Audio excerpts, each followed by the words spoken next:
यूक्रेनी हमले का आज 20वां दिन है। एक तरफ कल के रूस और यूक्रेन के बीच जंग पर बातचीत जारी है, दूसरी तरफ रूस लगातार यूक्रेन के शहरों पर मिसाइल और गोले दाग रहा है।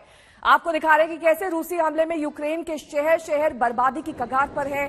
खार्किव और मारियोपोल खासतौर पर सबसे ज्यादा बर्बादी का शिकार हुए हैं। लेकिन अब जंग की आंच कीव तक पहुंच गई है। कीव में कल रूसी हमला हुआ जिसमें कई लोगों के मारे जाने की खबर है। देखिए कीव का हाल।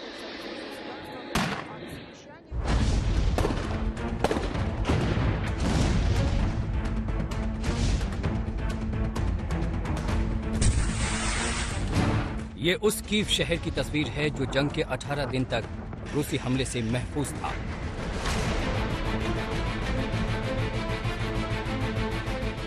ये उसी कीव की तस्वीर है जो बीते 19 दिनों से पुतिन की ताकतवर सेना को ललकार रहा था।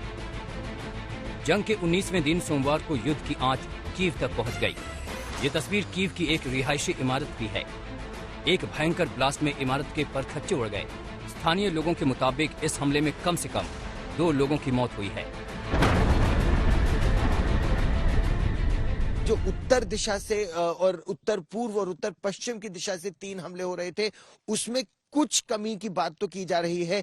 कमी का मतलब यह है कि जिस इंटेंसिटी से रूस की सेना आगे बढ़ने का प्रयास कर रही थी उसमें कुछ कमी है। लेकिन ये भी हो सकता है कि एक या तो बातचीत से पहले वो थमे हैं या वो अपने आप को रीऑर्गेनाइज कर रहे हैं एक बड़े हमले के लिए। बेलेसरकोव जहां हम गए वो लगभग 70 किलोमीटर है कीव से।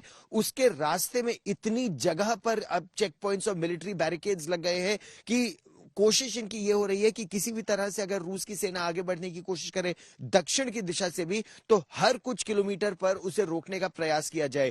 कब तक, ये एक बड़ा प्रश्न होगा। तस्वीरें देखिए, धमाका इतना भीषण था कि आसपास जो भी चीजें थीं उसे अपनी चपेट में ले लिया। इस बस को देखिए, धमाके में ये कबाड़ में तब्दील हो गया। इससे आप धमाके की तीव्रता का अंदाजा लगा सकते हैं। तेज ब्लास्ट से आसपास की इमारत की खिड़कियां भी चकनाचूर हो गई।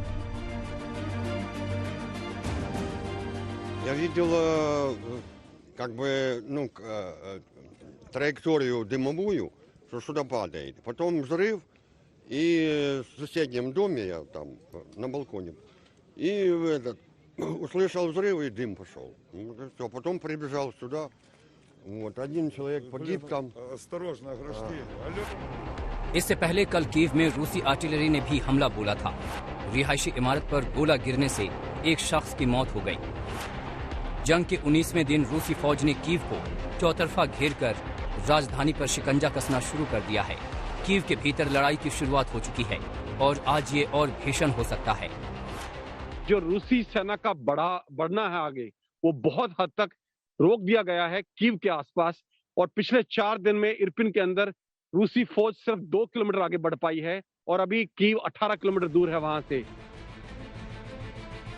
पिछले 19 दिन से जो नुकसान कीव के बाहर दिख रहा था, अब वही हालात शहर के अंदर नजर आने लगे हैं।